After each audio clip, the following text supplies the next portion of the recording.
जयपुर की एक बड़ी जेल थी जहां रात होते ही कैदी औरतों पर जुल्म शुरू हो जाता। पुलिस वाले आते, जो चाहते करते और कोई उनके आगे बोल भी नहीं सकता था। सब औरतें डर के मारे चुप रहती। अगर कोई जुबान खोलती तो उसका हाल ऐसा किया जाता कि बाकी कैदी फिर कभी हिम्मत न कर सके। लेकिन एक दिन वहां एक बहादुर औरत ऑफिसर आई। उसने कहा कि अब यह सब बर्दाश्त नहीं होगा। उसने अपनी वर्दी उतारी, कैदी का रूप बनाया और जेल के अंदर चली गई। पहली ही रात बड़े ऑफिसर अंदर आए। इस बार उनकी नजर सीधी उसी औरत पर थी। अब सवाल यह है, क्या वो बहादुर औरत भी बाकी कैदियों की तरह उन दरिंदों के हाथों बर्बाद हो जाती है, या फिर वही औरत उन सबको रंगे हाथों पकड़कर दुनिया के सामने सच ले आती है? आइए जानते हैं आज के इस दिलचस्प वाक्य को कि आखिर हुआ क्या था। दोस्तों, जयपुर एक ऐसा शहर है जो बाहर से जितना रोशन, चमकता, दमकता और दिलकश दिखता है, अंदर से उतना ही अंधेरों और भयानक सच्चाइयों से भरा हुआ है। कहा जाता है कि यह शहर कभी नहीं सोता। दिन हो या रात, इसकी सड़कें हमेशा जागती रहती हैं। इसी जयपुर शहर में एक निडर और सख्त मिजाज police officer SP Priya Sharma तैनात थी। प्रिया बाहर से परस्कून और सुलझी हुई नजर आती थी, लेकिन अंदर से वह फौलाद की तरह सख्त, इंसाफ के लिए बेरहम और उसूलों पर कायम खातून थी। जयपुर के बड़े से बड़े मुजरिम का हाल यह था कि उनका नाम सुनते ही थरथराने लगते। मशहूर था कि अगर कोई मुजरिम कसूरवार ना भी हो तो सिर्फ प्रिया शर्मा के खौफ से अपने गुनाह कबूल कर लेता था। प्रिया एक छोटे कस्बे अलवर से निकलकर इस बड़े शहर जयपुर में अपनी मेहनत और जद्दोजहद के दम पर एसपी के ओहदे तक पहुंची थी। उनकी जिंदगी किसी फिल्मी कहानी से कम न थी। समाज की रुकावटों और तलखियों से लड़कर उन्होंने अपने ख्वाबों को हकीकत में बदला था। उनकी आंखों में ईमानदारी की रोशनी और दिल में इंसाफ की आग सुलगती रहती थी। वो सिर्फ पुलिस ऑफिसर नहीं थी, बल्कि उन सब के लिए उम्मीद की किरण थी जिन पर जुल्म ढाया गया था। उनका एक उसूल अटल था, जालिम चाहे कितना ही बड़ा क्यों ना हो, सजा जरूर पाएगा। यही वजह थी कि जयपुर के गली कूचों में उनके नाम से खौफ फैल जाता था। एक दिन की बात है, सुबह का वक्त था। एसपी प्रिया शर्मा अपने ऑफिस के केबिन में बैठी चाय की चुस्कियां ले रही थी और सामने पड़े ताजा अखबार की सुर्खियां पढ़ रही थी कि अचानक दरवाजा खुला।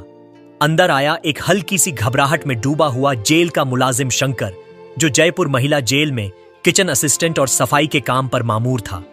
शंकर का चेहरा पीला पड़ा हुआ था। वो हिचकिचाते हुए बोला, मैडम, मुझे आपसे एक निहायत जरूरी बात करनी है। प्रिया ने अखबार मेज पर रखा, चाय का कप हल्के से साइड पर किया और संजीदगी से बोली, हां शंकर, कहो क्या बात है। शंकर ने खौफजदा लहजे में कहा, मैडम, जयपुर जेल में खवातीन कैदी महफूज नहीं हैं। रातों को उनके साथ बहुत बुरा सलूक किया जाता है। उन्हें डराया, धमकाया जाता है और उनका इस्तेसाल किया जा रहा है। प्रिया शर्मा के चेहरे पर गहरी संजीदगी छा गई। उन्होंने सख्त लहजे में कहा, तुम्हें अंदाजा है कि तुम कितना संगीन इल्जाम लगा रहे हो? शंकर की आवाज कांप रही थी। जी मैडम, मगर मैं सच बोल रहा हूं। जो पुलिस वाले दिन में ड्यूटी करते हैं, वही रात को ख्वातीन कैदियों के साथ जुल्म करते हैं। वो उन्हें डराते हैं और उनकी मजबूरियों का फायदा उठाते हैं। प्रिया की आंखों में गुस्से की चमक उभर आई। क्या तुम्हारे पास इसका कोई सबूत है? शंकर ने गहरी सांस ली और बोला, मैडम, मैंने सब कुछ अपनी आंखों से देखा है, लेकिन मेरे पास ना सबूत जमा करने का इख्तियार है, ना हिम्मत। अगर मैं आवाज उठाता तो शायद आज जिंदा ना होता। इसीलिए मैं आपके पास आया हूं, क्योंकि मुझे आप पर भरोसा है। प्रिया लम्हा भर के लिए खामोश हो गई। उनके माथे पर बल नुमाया हो गए। शंकर, जब मैं पिछले हफ्ते जेल के दौरे पर गई थी तो किसी भी कैदी औरत ने शिकायत क्यों नहीं की? शंकर ने नजरें झुकाकर कहा, मैडम, वो सब खौफ के साए में जीती हैं। उन्हें धमकाया जाता है कि अगर जुबान खोली तो उनका ऐसा अंजाम होगा जिसका वो तसव्वुर भी नहीं कर सकती। प्रिया ने अपनी कुर्सी से उठकर खिड़की की तरफ देखा। लम्हा भर की खामोशी के बाद उनका लहजा फौलाद की तरह सख्त हो गया। शंकर, तुमने बहुत हिम्मत दिखाई है। अब मेरी बारी है। आज ही शाम को बिना इत्तला दिए मैं खुद जेल का दौरा करूंगी। दोस्तों, एसपी प्रिया शर्मा जैसे ऑफिसर इस समाज में शाहजो नादिर ही पैदा होते हैं। वो खातून थी जिन्होंने अपनी वर्दी को ताकत का नहीं बल्कि इंसाफ का हथियार बनाया। उनके नजदीक औरत सिर्फ कमजोर जिस्म नहीं बल्कि एक मुकम्मल इंसान थी, और वह जानती थी कि जब समाज बार बार एक औरत पर उंगली उठाता है तो वो जख्म कितने गहरे होते हैं। वो दर्द वही समझ सकता है जिसने खुद कभी तन्हाई में वो सब कुछ सहा हो। इसी अज़्म और इसी जिगर के साथ प्रिया शर्मा एक शाम जयपुर महिला जेल के गेट पर पहुंची। कागजी कार्रवाई, रश्मि सलामी और प्रोटोकॉल के बीच सुपरिंटेंडेंट ने बड़ी मुस्तैदी से उन्हें हर कोना दिखाया। फाइलों में सब कुछ तरतीब से था, रजिस्टर में कोई कमी नहीं थी और बाहर से देखने पर जेल बिल्कुल एक मॉडल की तरह लग रही थी। लेकिन प्रिया के तजुर्बाकार दिल को मालूम था कि असल चेहरा हमेशा उन दीवारों के पीछे छुपा होता है जहां आम निगाहें नहीं पहुंच सकती। उन्होंने कैदी खवातीन को अलग अलग कमरे में बुलाकर उनसे बातचीत की, मगर हर सवाल का जवाब सिर्फ खामोशी था। किसी की आंखें नीचे झुक जाती, किसी के होंठ कांपते, मगर अल्फाज बाहर ना निकलते। खौफ, थकान और एक अजीब सी बेबसी का बोझ हर चेहरे पर लिखा था। प्रिया ने फौरन महसूस किया कि यह वह खामोशी है जो हजारों चीखों से ज्यादा खौफनाक होती है। जब तक उन कैदियों को यह यकीन ना दिलाया जाए कि उनकी हिफाजत कोई कर रहा है, तब तक वह अपनी जुबान नहीं खोलेंगी। अगले दिन प्रिया अपने केबिन में बैठी थी। सामने फाइलें खुली थीं, मगर उनकी नजरें खला में गुम थीं। उनके चेहरे पर वही सवाल बार बार उभर रहा था, सच को सामने कैसे लाया जाए। यह सवाल ही उनके लिए फैसला बन गया। उन्होंने अपनी जिंदगी का सबसे बड़ा और खतरनाक कदम उठाने का सोच लिया। वह जानती थी कि अब वक्त आ गया है पर्दा हटाने का, चाहे इसके लिए अपनी जान को दांव पर क्यों ना लगाना पड़े। उन्होंने अपने एक काबिल एतमाद मातहत को बुलाकर आहिस्ता मगर मजबूत लहजे में कहा, आज रात मैं खुद एक कैदी का रूप धार कर अंदर जाऊंगी। ना वर्दी होगी, ना पहचान, ना कोई इत्तला। तभी तो असल हकीकत सामने आएगी। और फिर वो रात आई, वही काली रात जिसने न सिर्फ प्रिया शर्मा की जिंदगी को हिलाकर रख दिया, बल्कि इंसानियत, कानून और इंसाफ के सबसे स्याह चेहरे को उनके सामने बेनकाब कर दिया। तारीख थी 18 मार्च, जुमेरात। वक्त था रात के 9 बजे का। जयपुर की फजा में एक अजीब घुटन फैली हुई थी। हवा में नमी थी, जैसे सांस लेना भी मुश्किल हो। जेल के अतराफ पुलिस अहलकार अध सोए, अध जागे अपनी ड्यूटी पर थे। कहीं कोई लापरवाही से सिगरेट के धुएं में खोया हुआ था, कहीं महज दिखावे की निगरानी हो रही थी, और कहीं ताकत के नशे में डूबे वर्दी वाले अपने ही इख्तियारात का गलत इस्तेमाल कर रहे थे। इन्हीं हालात में प्रिया ने एक ऐसा कदम उठाया जिसके लिए फौलाद का दिल चाहिए। उन्होंने आम कैदियों के कपड़े पहने, चेहरे पर घूंघट नुमा दुपट्टा डाल लिया और एक फर्जी पहचान के साथ जयपुर महिला जेल के अंदर कदम रख दिया। यह मिशन उनके लिए बिल्कुल अंधेरे में अकेले चलने जैसा था। ना सरकारी हिफाजत, ना पहचान, ना शिनाख्ती कार्ड। सिर्फ एक अज़्म था, और यह ईमान कि अगर सच सामने न आया तो इंसाफ मर जाएगा। रात के 10:30 बजे वह जेल के उस हिस्से में पहुंची जहां ख्वातीन कैदियों को अलग अलग कमरों में रखा जाता था। वहां की फजा आम दुनिया से बिल्कुल अलग थी। दीवारों पर नमी के धब्बे, बदबू से भरी हवा, कैदियों की दबी दबी सिसकियां और बीच बीच में गालियों और लाठियों की आवाजें। प्रिया ने जो मंजर देखे वह किसी भी मजबूत इंसान का दिल दहला देने के लिए काफी थे। कुछ पुलिस वाले कैदी खवातीन को जबरदस्ती नचवा रहे थे, कोई उनके जिस्मों पर हाथ फेर रहा था, कोई बेहुदा मजाक कर रहा था। कुछ औरतें बेबस होकर खामोशी सह रही थीं, कुछ की चीखें दबा दी गई थीं और कुछ के चेहरों पर वो अजियत लिखी थी जो अल्फाज से बयान नहीं हो सकती। प्रिया के दिल की धड़कनें तेज हो गईं। वो जानती थी यह जेल सिर्फ एक कैदखाना नहीं बल्कि एक अंधी नगरी है जहां ताकत कानून पर भारी है। लेकिन वह भी तैयार होकर आई थी। उनके कपड़ों के अंदर एक छोटा सा खुफिया कैमरा लगा था जो हर मंजर रिकॉर्ड कर रहा था। कॉलर के नीचे छुपा माइक्रोफोन हर आवाज बाहर एक खुफिया टीम को पहुंचा रहा था। प्रिया शर्मा अकेली नहीं थी, उनकी हिम्मत के साथ एक सच की पूरी टीम खड़ी थी। जैसे ही प्रिया शर्मा जेल के अंदर कैदियों के बीच पहुंची, एक पुलिस वाला तेज कदमों से उसकी तरफ बढ़ा। उसकी आंखों में शक और लबों पर तनसुखुर था। उसने घूरते हुए कहा, अरे तुम कौन हो? तुम्हें पहले कभी यहां नहीं देखा। तुम्हारा नाम क्या है? प्रिया ने एक गहरी सांस ली, जैसे अपने गुस्से और सच्चाई को काबू में रख रही हो, और नरम लहजे में जवाब दिया, साहब, मैं आज ही यहां लाई गई हूं। सभी कैदियों के साथ पुलिस वाले ने अपनी मूंछों को मरोड़ते हुए और ज्यादा सख्त आवाज में पूछा, कौन सा जुर्म किया है तुमने? प्रिया ने नजरें झुकाते हुए कहा, मुझ पर चोरी का इल्जाम है, लेकिन मैं बेकसूर हूं। मैंने कुछ नहीं किया। पास ही खड़े 2-3 पुलिस वाले जहरीली हंसी हंसने लगे। एक ने तंजिया कहा, हां हां हां, हर कैदी यही रट लगाता है, सच तो कभी कोई बोलता ही नहीं। नाम क्या बताया तुमने? प्रिया ने अपनी आवाज को नरम मगर वाजह रखते हुए कहा, सुमन, मेरा नाम सुमन है। एक पुलिस वाला अहंकार भरते हुए बोला, वाह रे, नाम भी बिल्कुल अजीब है। अच्छा, अब ज्यादा बातें ना करो, हमारे पांव दबाओ, वरना अंजाम अच्छा नहीं होगा। प्रिया ने उसकी आंखों में आंखें डालकर पुरसुकून मगर फौलादी लहजे में कहा, साहब, मैं यहां अपनी सजा भुगतने आई हूं, आपकी खिदमत के लिए नहीं। जब तक इल्जाम साबित नहीं होता, मैं महज एक मुश्तिबा हूं, गुलाम नहीं। यह जुमला सुनते ही माहौल में तनाव फैल गया। एक पुलिस अफसर का खून खौल उठा। वो गुस्से से चीखा, जुबान ज्यादा चलती है तेरी, जो कहा जाए वो कर, वरना ऐसी कोठरी में डाल दूंगा कि जिंदगी भर रोती रहेगी। प्रिया ने अपने लहजे को और मजबूत किया, जैसे डर के तमाम दरवाजे उसके लिए बंद हो गए हों। मैं डरने नहीं आई, मैं यहां अपने ऊपर लगे झूठे दाग को धोने आई हूं। सच को छुपाने के लिए जितनी धमकियां दोगे, उतनी ही मेरी हिम्मत बढ़ेगी। इतने में एक कमजोर और थकी हुई औरत कैदी चुपके से उसके पास आई। उसकी आंखों में आंसू और होंठों पर लड़खड़ाहट थी। वो धीरे से बोली, बैठ जा बहन, इनसे कुछ ना कह, जो कहे वैसा ही कर। ये लोग मारते हैं, जलील करते हैं, यहां सिर्फ एक उसूल है, जियो मगर खामोश रहो। प्रिया ने उससे आहिस्तगी से पूछा, तूने कभी इनके खिलाफ आवाज क्यों नहीं उठाई? कैदी ने चारों तरफ खौफजदा नजरों से देखा और सरगोशी में कहा, यहां डर है। जिसने जुबान खोली उसे अकेले कमरे में बंद कर दिया गया और फिर रात को ऐसी बातों में झोंक दिया गया जिनका सोचकर भी रूह कांप जाए।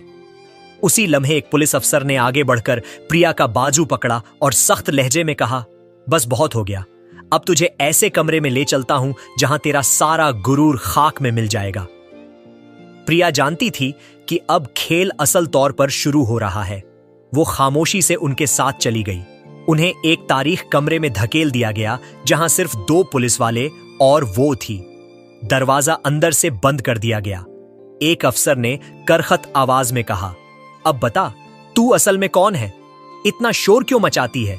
आजकल की लड़कियां खुद को शेरनी समझने लगी हैं। दूसरे ने मकरूह हंसी हंसी, हां हां, हम जैसे पुलिस वाले दोस्त भी बन सकते हैं और ऐसे दुश्मन भी कि जिंदगी बर्बाद कर दें। प्रिया ने पुरसुकून मगर एतमाद भरी निगाहों से उन दोनों की तरफ देखा और बोली, मैंने कुछ गलत नहीं कहा, मगर तुम दोनों मुझे यहां क्यों लाए हो? एक पुलिस अफसर ने करीब आकर धमकी दी, चुप रहो, आधे घंटे में तुम्हें तुम्हारी असल औकात बता देंगे। प्रिया ने महसूस किया कि अब फैसला कुन लम्हा आ गया है। उन्होंने एक गहरी सांस ली और उनके अल्फाज कमरे में बिजली की कड़क की तरह गूंजे। सुन लो, मेरा नाम सुमन नहीं है, मैं एसपी प्रिया शर्मा हूं और तुम दोनों जो कुछ कर रहे हो हर लम्हा रिकॉर्ड हो रहा है। बाहर पूरी टीम मेरी हर हरकत देख रही है। यह सुनते ही दोनों पुलिस वाले सख्त में आ गए। उनके चेहरे पर हवाइयां उड़ गईं। अभी जो गुरूर उनकी आवाज में था वो लम्हे भर में खौफ में बदल गया। प्रिया शर्मा का चेहरा सख्त और गंभीर था। उनकी आंखों में वह अज़्म झलक रहा था जिसे हिलाना आसान नहीं था। उन्होंने अचानक अपनी असली पहचान जाहिर कर दी। सवाल यह था, प्रिया ने अपनी शिनाख्त इतनी जल्दी क्यों खोल दी? असल में वह जानती थी कि सामने खड़े यह दोनों पुलिस अहलकार अभी महज 2 माह पहले ही इस जेल में तैनात हुए हैं। अभी उनकी रूह पूरी तरह काला दाग नहीं बनी थी। अभी उनमें थोड़ी बहुत इंसानियत बाकी थी, मगर वह भी इस करप्ट निजाम के शिकंजे में आकर धीरे धीरे अंदर से गलने लगे थे। प्रिया ने उन्हें सीधी नजरों से देखा और धीरे मगर वजनी आवाज में सवाल किया, तुम दोनों का क्या नाम है? एक ने नजरें झुकाकर हिचकिचाते हुए कहा, महेश। दूसरे ने भारी सांस लेते हुए बोला, मेरा नाम सुरेश है। प्रिया ने लम्हा भर तवक्कुफ किया, फिर संजीदा लहजे में पूछा, क्या तुम जानते हो तुम इस वक्त किससे बात कर रहे हो? दोनों दरोगा एक दूसरे को देखने लगे और एक साथ बोले, नहीं, और हमें इससे कोई फर्क भी नहीं पड़ता। यहां हर कोई झुकता है, तुम भी झुकोगी। बस थोड़ी देर में साहब आ रहे हैं, फिर तुम्हारी सारी अकड़ निकल जाएगी। इस जेल में कोई अफवाह नहीं है, सबको सीधा कर दिया जाता है। प्रिया का चेहरा अब फौलाद बन चुका था, लेकिन उनकी आंखों में एक ऐसी रोशनी थी जो उनके अंदर के एतमाद को जाहिर कर रही थी। वो पूरी ताकत के साथ बोली, सुनो, मैं मामूली औरत नहीं हूं, मैं जयपुर पुलिस की एसपी हूं, प्रिया शर्मा हूं। और यह बात मैंने तुम्हें इसीलिए बताई है क्योंकि अब तुम्हें मेरे साथ चलना होगा। यह मेरा जाति मिशन नहीं है, यह इंसानियत का मिशन है। महेश और सुरेश दोनों सख्त में आ गए। एक ने झुंझलाहट में कहा, तो एसपी है तो क्या हुआ, हम भी तो पुलिस वाले हैं, हम कोई आम लोग नहीं। दूसरा हंसी उड़ाकर बोला, हां हां हां, अरे देख महेश, ये तो बड़ी फिल्मी बातें कर रही है। अगर फिल्मों में होती तो अभी तक बड़ी हीरोइन बन चुकी होती। लेकिन प्रिया शर्मा जानती थी कि यह वक्त हंसने या डरने का नहीं है। उन्होंने अपनी आवाज को और बुलंद किया, लहजे में फौलाद भर लिया और कहा, बस तुम दोनों भूल रहे हो कि तुम किसके सामने खड़े हो।